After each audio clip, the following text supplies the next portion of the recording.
Welcome. Hello, everybody. Again, I'm just assuming that people are here, but it's gonna take StreamYard a minute to catch up and let me know. But I guess we can start with what we rated the book, what we our initial impressions were. I think I said in the weekly reading vlog that I gave this book 3 stars.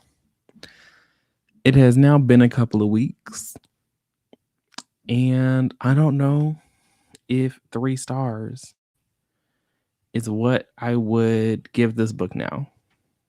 I feel like that 3 stars was a very generous assessment of what I wanted to rate this book personally for me. Hello, welcome. I feel like this was not entirely a 3-star book. I feel like maybe it was a 2-star book. And I say that it was a 2-star book because as I was getting ready to go live here today, I was like, I don't really know if I have a whole lot to discuss with you all. Like, I enjoyed the vibes, but apart from the vibes, I don't know if there was like really anything for me personally. And I don't even know if the vibes are I really wish I understood why I gave this book 3 stars aside from the vibes, because I definitely know that I was not trying to solve the little riddle. Every time that little recipe popped up in the book, I was like, this is cute. And I would just go to the next page because I was putting zero effort into trying to figure out what the little riddle was. And this felt like one of the times where if you didn't try and figure out the riddle, then there was nothing for you to like. And I was like, oh, well, then I guess there's just nothing for me here. Like, there's nothing for me to get from this because I'm not Mr. Detective Man. So that I do think that my 3-star is really more of a 2-star. Maybe kind of a little bit, definitely.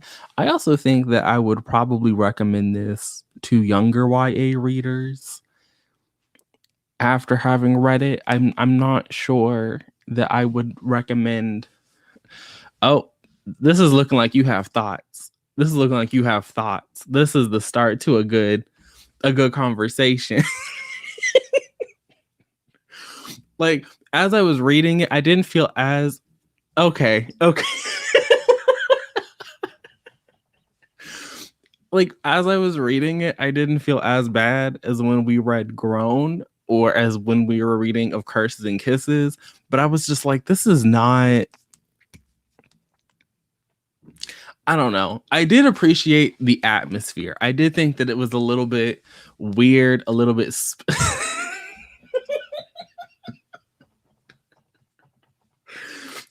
Oh, okay. It sounds like we're all in agreement. It sounds like we're in agreement. It's just like I was definitely expecting there to be some kind of a game aspect because I at one point had read the synopsis, right? Like at one point I had read the synopsis, but the actual game, I didn't care. I didn't care about the game. I didn't care about the characters. I liked Jewel, but we didn't get her perspective, so I feel like it was real easy to like her. Um I also thought that the age ranges of the point of view characters felt so strange because the young girl felt like she was in a middle grade novel, and then the other girl was like a full-on adult, and I was just like, this is weird. It was such an odd range of people, and it was such an odd range of like people who had been selected. I under like the novel tried to make me believe that these people had actually been selected for some kind of a reason, but it felt very just like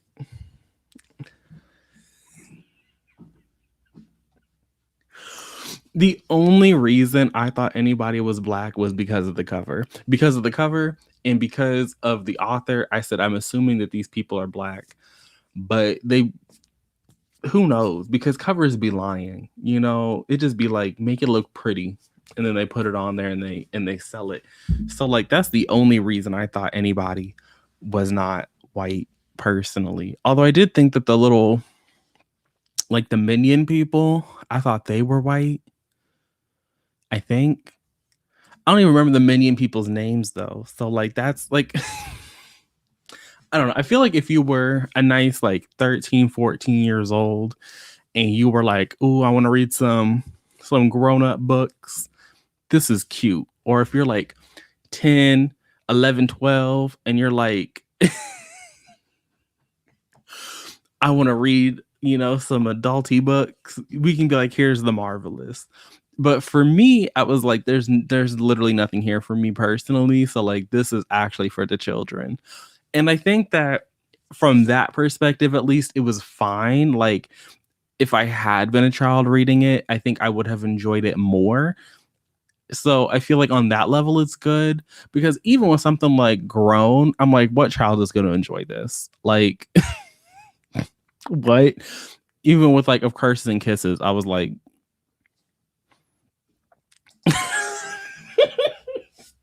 yes, that one.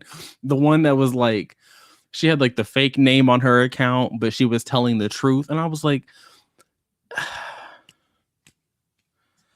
this part. Yeah. I said, like, as soon as the recipe showed up, I was like, it's time for me to go because exactly, we don't know enough about Jewel. And also, I'm not a detective.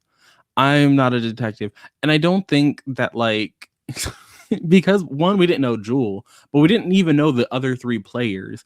And so it's like, you want me to piece together this mystery, but I don't know any of the players. I don't know the creator. I don't know the players.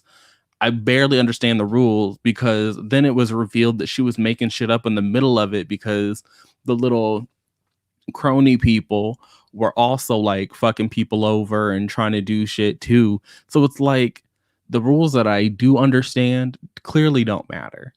So, and that, like, I approach every mystery thrillery book, like any book that's supposed to be like follow along, play along, here's the clues.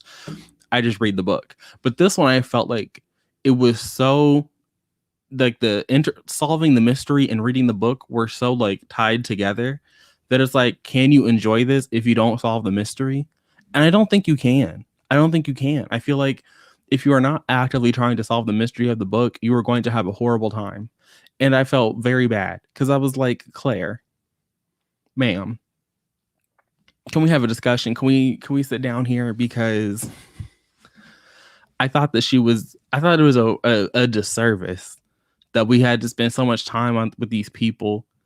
And then I also felt that they're in the reading vlog where I read this, I was trying to give it the benefit of the doubt. I was trying to be like, well, I've read some time crunch books where they just have one too many things happening. You know, it's like 3 days. How much bullshit can really happen in 3 days? And at the time, I was happy that, you know, not a whole lot was thrown in. But looking back, I'm almost like, I don't know if enough happened. Like, I would have wanted some more time either before they were picked, maybe to really understand these characters, especially because only one of them seemed to actually want to be there. The other one who had like the super strict parents, that it didn't make any like the logic that they used to get them there didn't make any sense, I thought. And then yeah, Miss Nicole, her she was feeling a cool 27. And I think she was only supposed to be like 18 or something. So I was like, this is such a hodgepodge group of individuals that you have collected here. And we know very basic things about them. And I would like to know something a little bit more in depth, maybe. Or maybe even something more in depth about Jewel, like what was going on in her head. I also thought it was weird. Like it was weird. Exactly. And I thought like the part of I didn't understand the app because they were like, you can't lie on the app or you get kicked out of the app. And then it was this whole thing with the I also think the book would have been better if they hadn't tried to do that little love situation. All of our, well, not, I don't think it was Harlow. I think it was Francis and Nicole got it real bad with fucking Jules's friend, the little, oh, I came to a golden party before and it was so horrible, that man. I was like, I don't know if the romance needs to be here. I understand like why it was kind of there. She was. Nicole was a cool 27. This woman was out here busting her ass.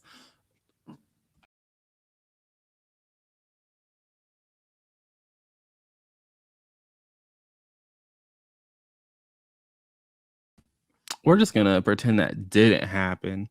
But exactly. This girl, like it didn't, and she could, and she didn't even, was this the one? Stella was the one that didn't, she made the one video, right? And then she couldn't do anything. But her parents made no sense to me. They were like the world's strictest parents, but she could use this social media app. And then they were the strictest parents, but she could go to this little party outside of the, like on the other side of the country or whatever, with like, I think Stella brought a chaperone.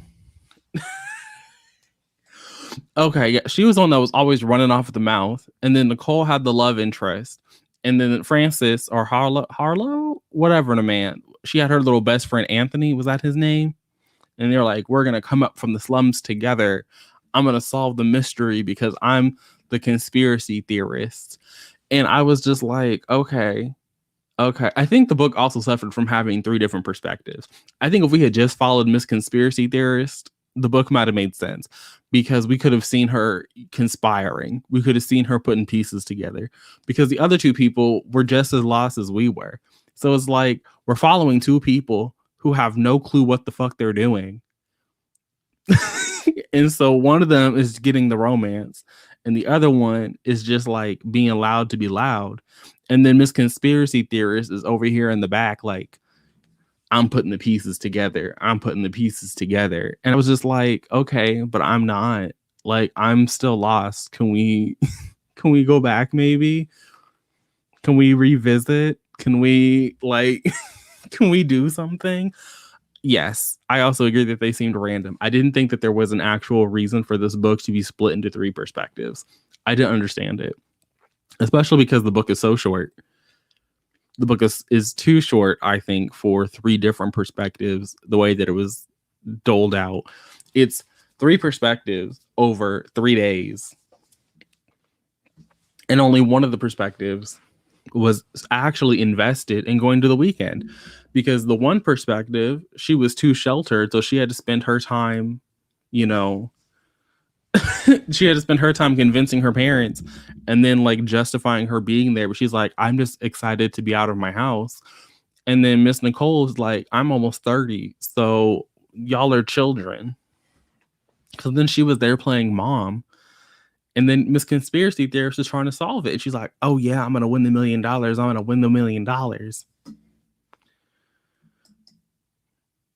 Blindly, it was. Listen, when the police showed up at the end of the book, I said, this is foolish. When Miss Jewel Van Houten, she disappeared at the end of the book, I said, this is foolish. I said, you waited too long. I knew that, one, I was going to be mad if she was actually dead because I was like, you waited too long to drop that body. But secondly, I was almost like, I wish she were dead because then at least the book could be interesting. Like we could stop playing pretend that we care about this $1 million and we could have like an actual mystery. So when she wasn't dead and she was like, haha, I faked my death so I could find out who my bad friends were. Okay, ma'am. And I was exactly. And I was like, Miss Khan, you have 100 pages. It's too late. Like, you didn't write, a 350 page book. I think her book was it? No, it was. I think it was like 382 pages, maybe. Let me go on Goodreads. Let me not slander. It wasn't a 400 though. I feel like it was too short to be doing what she was trying to do with that.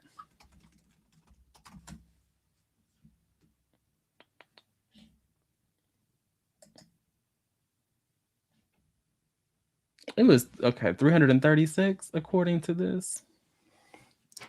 Okay, yeah. That's what I thought. I was like, it wasn't that long. So she at 130 pages, it was definitely not long enough to be like, ooh, we're gonna find the murderer now. She wanted if she I do think if they had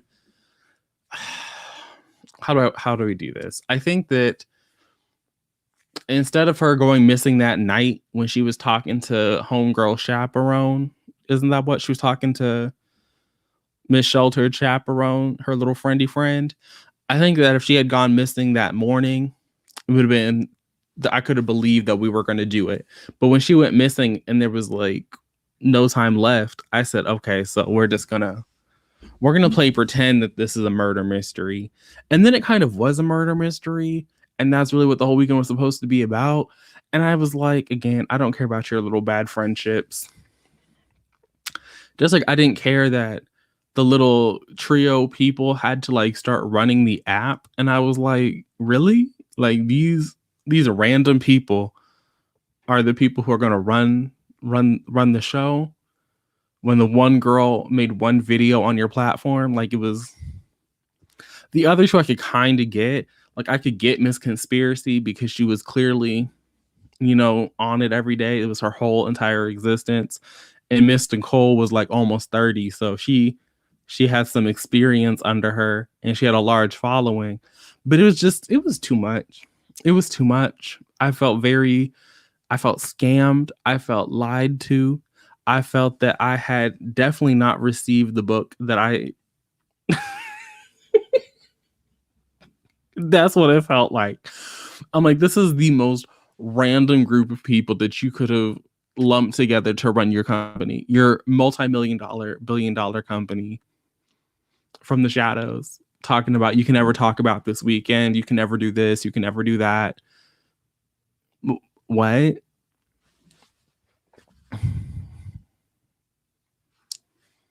The only part, like again, Miss Conspiracy Theory should have been the only point of view because her being that excited was the only one that made sense.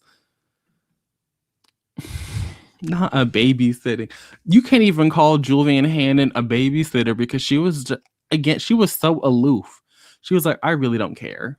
Like if something bad did happen to you, because what was it?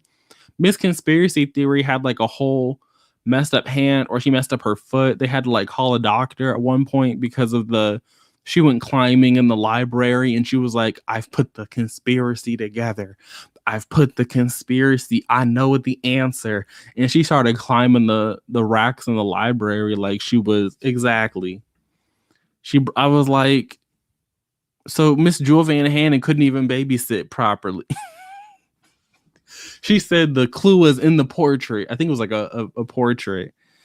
It was stupid. It was so stupid. I think again, if she had disappeared then, I could have believed it. But she had to go missing in the middle of the night and then talking about like, ooh. And then I had to read about everybody not talking to the cops, actually. It was just unnecessary. The whole book, beginning to end. Yeah, I don't know why I gave this book 3 stars. What did I put in my review? Maybe now that I'm already over here on Goodreads, maybe there was, I said the ending was satisfying. Okay, I don't know how I got there. Okay. When I finished this, I had a much better time allegedly than I recall having now. But definitely gonna have to I'm already here. We're just gonna drop that down to a 1 because it was just it wasn't a good book. It just wasn't, not for me. For the children, I love that they have it. I love that they got to have time with these people, but not for me.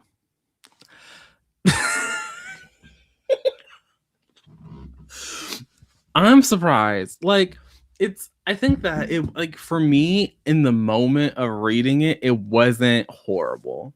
But again, like, as I sat down and I was like, oh, I have to go talk about this book. There's no way I can talk about this book for an hour because there's not, I don't think that Claire Kahn could talk about this book for an hour. So we're probably going to wrap this up like around the 30-40 minute mark. But it was just like, I have to talk about this book today. Let me try and remember my thoughts about it, because this isn't a book it wasn't a reread, and I read it, a week ago. So I said, let me go think back on it. Let me think back on it. And as I tried to think back on it, there was no thoughts. It was all head empty. And so I was like, maybe I did have a good time. So I don't think it's like a 1-star in terms of it, like enjoyment level. Like, I didn't have a bad time reading it, but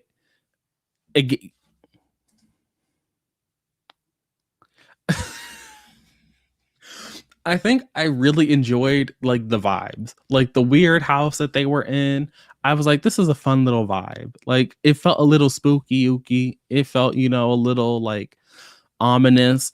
I feel like there were vibes to the book, but the actual substance is not something I enjoyed. Like, the characters, I don't really care about. The plot, I don't really care about. Nothing like, and I don't think it was written horribly. Like, the actual sentence construction was fine. Like, it wasn't anything to write home about. I wouldn't, go out of my way to tell the people like, yeah, you need to read this. Probably wouldn't, like, and it's not like bad enough, I think, for it to have been on my worst of the year. I don't think, but I also am like in no rush to own a copy of this book. I don't think I could do that. Owning this book, definitely not going to be in the ministry. I do think that I also was waiting for things to, I don't know if I was waiting for things to make sense, but I was waiting for those stupid riddle to be over. Like, I was waiting for an answer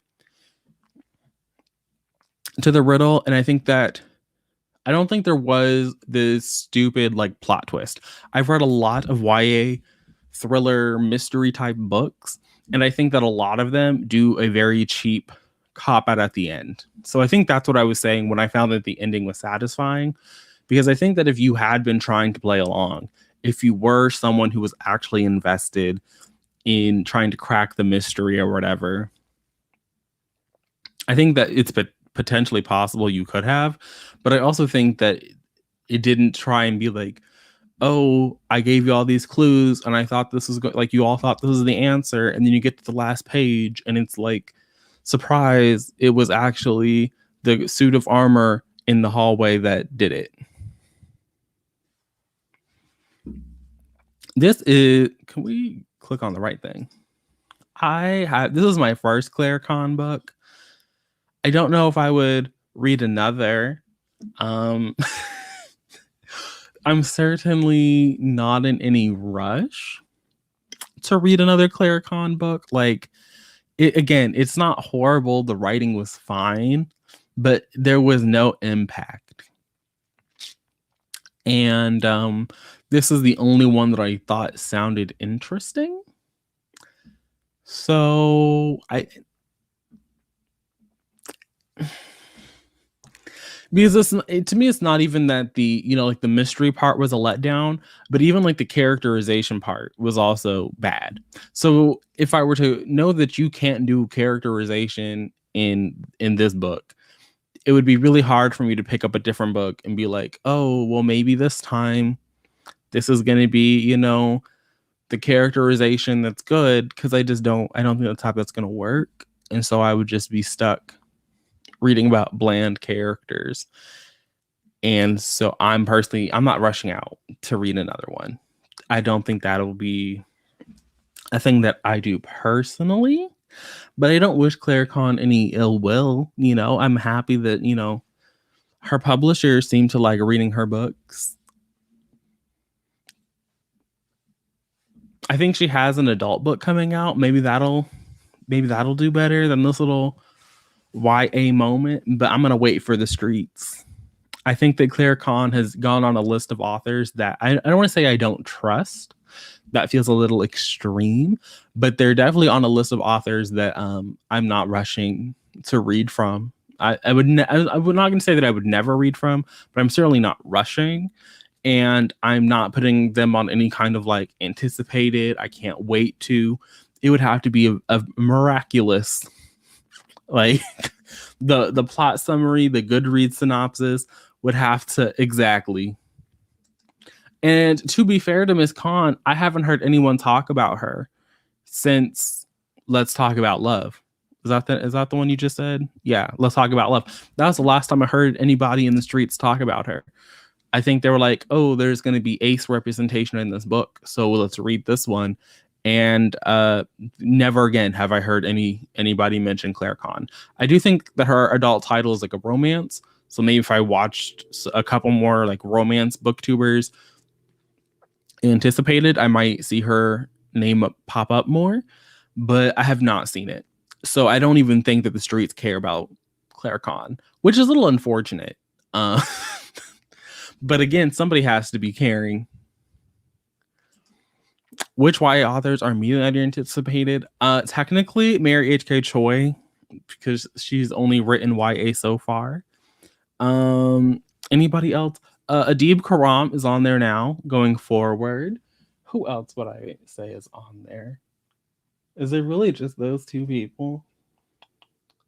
Jessica Goodman. I think Jessica Goodman writes really good thrillery mystery books.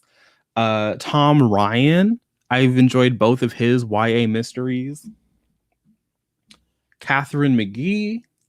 But we're going to talk about her in a video I have hopefully on Tuesday. What is this name? Kelly Yang. I really enjoyed Parachutes that we read last year for the book club. Sophie Gonzalez. I liked Perfect on Paper. I don't know if these people actually have books coming out, but those are people that I would be excited to see. Tomi Adeyemi. I'm waiting on Arisha book 3. I enjoyed Arisha book 2. I thought Virtue and Vengeance, chef's kiss. So whenever Tomi Adeyemi wants to stop going to like these little fancy parties and tweeting out pictures of her, her film logo and trying to get us to listen to her brother's music, I would like book 3. Like, I understand that they be beating up Miss Adeyemi, but I need book 3. It's like 4 years now. I would like to see that. I think that's it. Jenny Lee. I don't know if we're gonna get another Jenny Lee book, but I would like to see it. That's it. Because those aren't.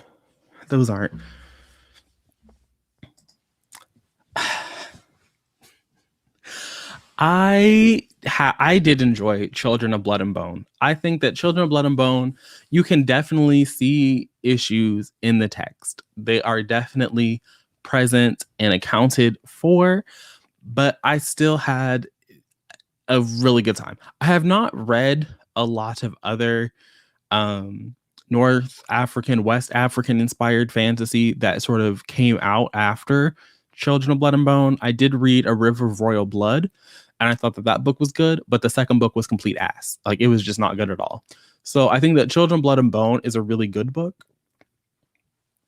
And then I think that Virtue and Vengeance is an excellent follow-up.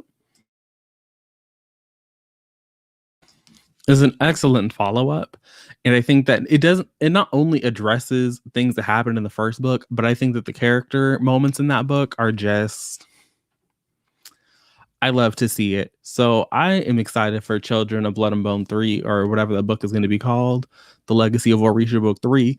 I'm not sure I'm going to like that one based on how Virtue and Vengeance ended, but I'm definitely looking forward to it. I think that Tomi Adeyemi is doing a lot, and I think that people can hate on Children of Blood and Bone all they would like to, but I'm gonna, like, again, all these other books that people get to read now, how only came out after her books showed that people would actually read it.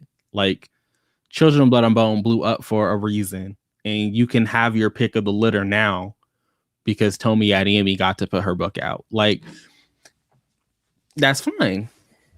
That's fine. Oh, also Bethany C. Morrow. But again, she's another author I think that is going to be moving to adult because her next release is an adult book.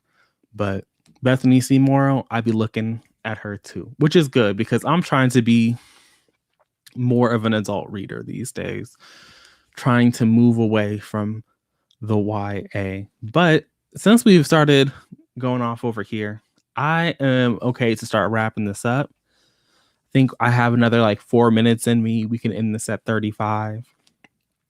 So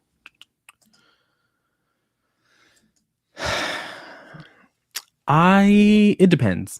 If I enjoy the book, I like continuing. And that's both in contemporary and in fantasy. Because I find that a lot of standalone fantasy is not actually good. Now, to be fair, the only standalone fantasy that I can think of off the top of my head is Prior of the Orange Tree. So you have 800 pages to tell this whole story, and I don't think that the whole I just don't think it was a good story to be told. So I think that it really depends on the story and if I actually care about you. Because if I don't care about you, then to me it doesn't matter if it's a standalone or a series. But I like if I like a character, I want to continue on with them. That's just how it is. So like Vagabonds, I would like that to continue on. But that's a standalone sci-fi. Contemporary, like I'm happy when there's like I think I would prefer more. This is a thing. I'm gonna say I prefer series, and I would prefer there to be more contemporary series because I think that contemporary series hit harder than fantasy. I think that there is a lot of fantasy series that is only a series because it's a war book. And so we have 3 books stretching out over this war, but the war is like actually meaningless. Like the war only exists because of the fantasy. And if you took away the war, then a lot of the fantasy wouldn't matter. And so I think that contemporary series hit harder because we get to care about the characters. Like they be trying to do character moments in these like fantasy series, but they be failing because I think that there aren't a lot of authors who can actually balance getting to write a war book and character moments and how those two can play off each other. So because I'm really over war and these like half-assed reasons that authors be coming up for the war and that we don't actually get to, I think that if you're going to have a war story, then you need to have like I think people, when they write the fantasy series, they be going in on the magic system. So they want to have like these really complex magic systems with all these kind of explanations and lore and history, but then they don't put any of that same thought into the politics of what it would mean for these two like factions of people, these two countries to be at war. And so the war element of the story be falling flat and the character elements be falling flat because they put all of their thought processes in to the magic system, into like the fantasy land. And so contemporary series, to me, they slap harder because I'm in it for the characters. Like I like the plot, but the characters can do a lot. And so I love me a good contemporary series. So, and I know that you can find them, but most of the times they be like a series of, what is the word, companions. And sometimes that's fine, but I would like to follow the same group of characters, please. Like, and I would like them to feel like actually tied together and not like, oh, you can read one and not read the other. But I understand that they're different readerships. And so they're going to be few and far between. And I have accepted that fact. But I like getting to stay with my characters that I like. If I don't like you, then I guess it doesn't matter if you're in a standalone or a series, because I have no issue just getting rid of a series and being like, thank you, but I'm not coming back here. So the series, like I could read a fantasy series and to me it will be a standalone. Like if Aaron had never sent me book 2 in the Wheel of Time, then The Other World would have been a standalone. But with that, I guess I can do a quick reminder that this month we'll be reading Anna K. Away by Miss Jenny Lee. This is technically a sequel. You could read this without having read Anna K if you haven't, but just like you would just be spoiled. You know, I don't know if Anna K would hit quite as hard if you just jumped into this, but I do think that it gives you all the context you really need for this. I think that there's a lot of Jenny Lee does a lot of setting the stage and explaining why these characters are in the places that they are. So the live show of this will probably be that first weekend of February. Look out for that. I will try to remind you guys in some kind of video before I schedule it, or, you know, announce that I have scheduled it. But thanks for coming to talk to me about The Marvelous. I think this book is automatically better. We'll see how everyone else agrees. So thanks for being here. It was lovely getting to chat with y'all. If you would like to continue chatting, I am on Twitter. You can find me over there. I'm also on Instagram, but I don't really be posting, so I'm not sure.